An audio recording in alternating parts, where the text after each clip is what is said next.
Kayla King, and welcome back to my channel. Or if you're new, welcome. Today, I'm going to be sharing another writing vlog with you. As I get closer and closer to finishing chapter 14 and nearing the end of section 2 in my WIP, I couldn't be more excited. There's so many steps and processes along the way, especially in the editing phase of a novel, and that's okay. Sometimes we need to readjust and reorganize and really figure out where we need to go next. So I suppose, if anything, that's what happened in this last week, but nonetheless, I'm so proud of all the progress I made.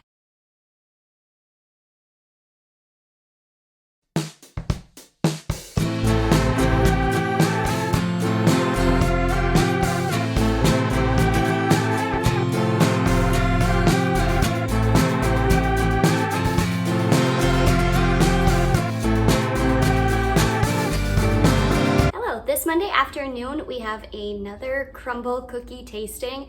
It has become my favorite part about Mondays, and unfortunately last week I was not able to go to Crumbl on Monday just based on the pain I was having in my arms. Last night when I saw that they were going to be doing a key lime pie flavor, I don't think I've ever been more excited for a Crumbl Cookie week. So let's dive right in and do a tasting. I'm going to start with the triple chocolate chip. I mainly got this one for my mom. I don't really love chocolate as much as her, but we'll give it a try. Now it is still warm.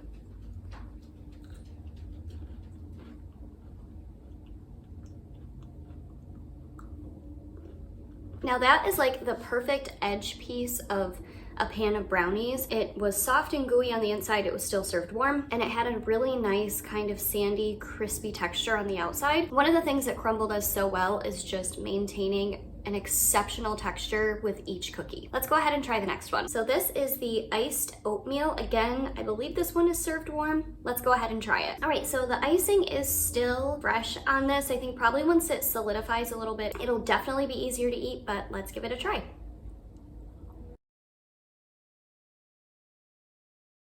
That oatmeal cookie was so fresh. The frosting is really light and not overwhelming, not too sweet. Perfect amount of cinnamon in that cookie. Kind of wishing I would have gotten two, but we'll see once I get to the key lime pie if I'm secure in my decision making this Monday. This one is beautiful. This looks like a little key lime pie.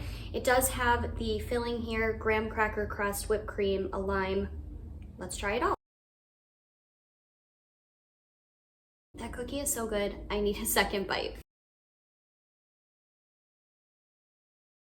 There's no ifs, ands, or buts about it. That is a key lime pie. I actually think these two I'm going to pop into the fridge only because these were served chilled, and I think just based on the filling, it should probably go in the refrigerator. Overall, another fantastic week with Crumbl. This really is such a nice little moment of self-care and a way for me to start the week off right. We'll be snacking on these for the next few days, and I can't wait to see what Crumbl Cookies has in store for next week.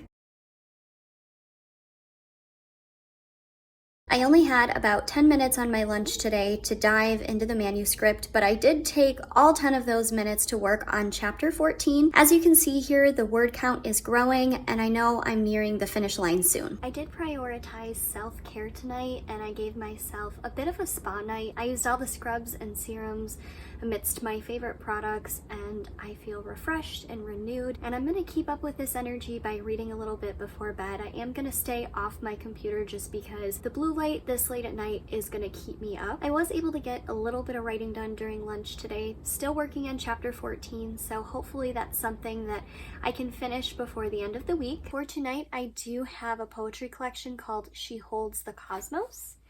Right here, you can see it's got a really nice shiny cover. My really good friend Christy got me this for Christmas, and I'm so excited to read it. And depending how I feel after I get through this collection, I also have this book called Moon Signs. I've started reading this a little bit, and the nice thing is you don't have to read it cover to cover. You can pick and choose which you want to read about, but I think both will be a really nice way to refill my creative well before I dive back into chapter 14 later this week.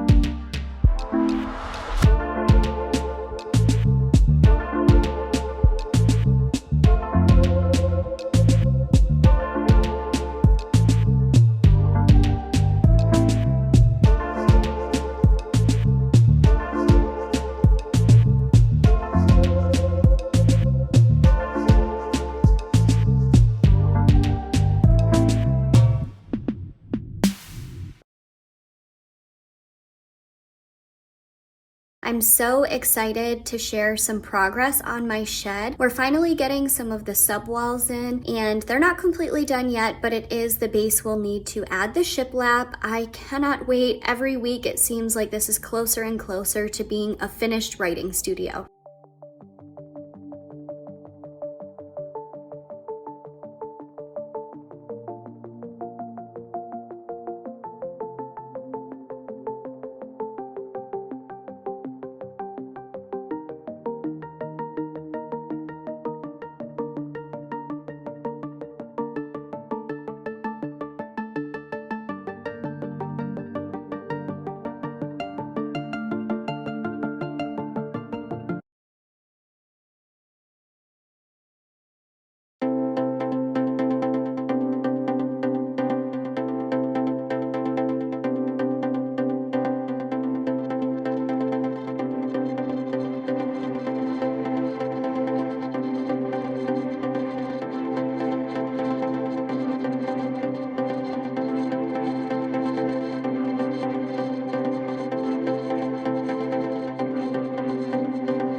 Before I end this vlog, I did want to talk a little bit about burnout. I know this term is one we probably all know well, especially for those of us creatives who do hold a day job or some type of other job to pay the bills. For myself, I know the day job recently has been very overwhelming, and actually this has been since the beginning of 2022. I go into every week thinking, okay, this will be the week where I can take a deep breath and get caught up, and that just hasn't happened yet, but I do feel like there's finally a light at the end of the tunnel, but that's not quite what has solved my burnout. If you've been following along, you might remember that the week that my shed was delivered, I did injure my arms. And that weekend, I did allow myself to heal and rest from hyperextending my tendons. I had to. There was no way that I could sit and write or really do anything. I was in excruciating pain. But giving my body and mind the time to rest really showed me just how burnt out I was. Finally being able to take a deep breath and not rush from one task to the next allowed me to kind of see the bigger picture and to see just how exhausted I actually was. Now, I'd like to say this is new for me. It's not. I've always been someone who's tried to burn the candle at both ends.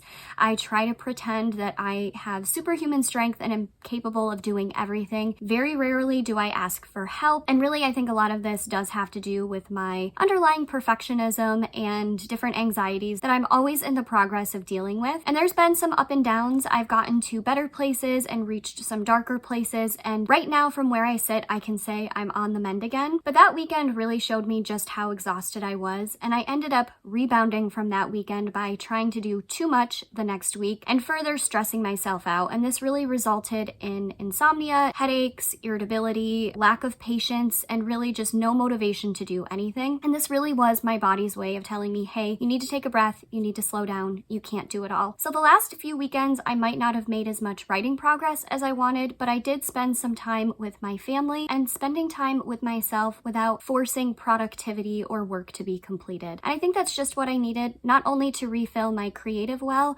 but also my energy. I'm feeling so much better, and I can already tell that I'm going to have more creativity and more motivation when it comes to the page. It's really interesting the way that happens. The more you push yourself to get work done, so often it can backfire, and if we don't listen to our bodies and listen to our minds, eventually our bodies are going to take control and say, listen, we need a break. So this past week, I did take a little bit extra time for self-care. I read, I spent time with family, I watched some great TV shows, some not great TV shows, and really did everything I could to feel light again. It's really nice not to have those burdens and heaviness on my shoulders every day. All in all, I can't wait to see what this next week has in store. Thank you so much for watching. Don't forget to like and subscribe, and remember, no matter where the day takes you, dream big.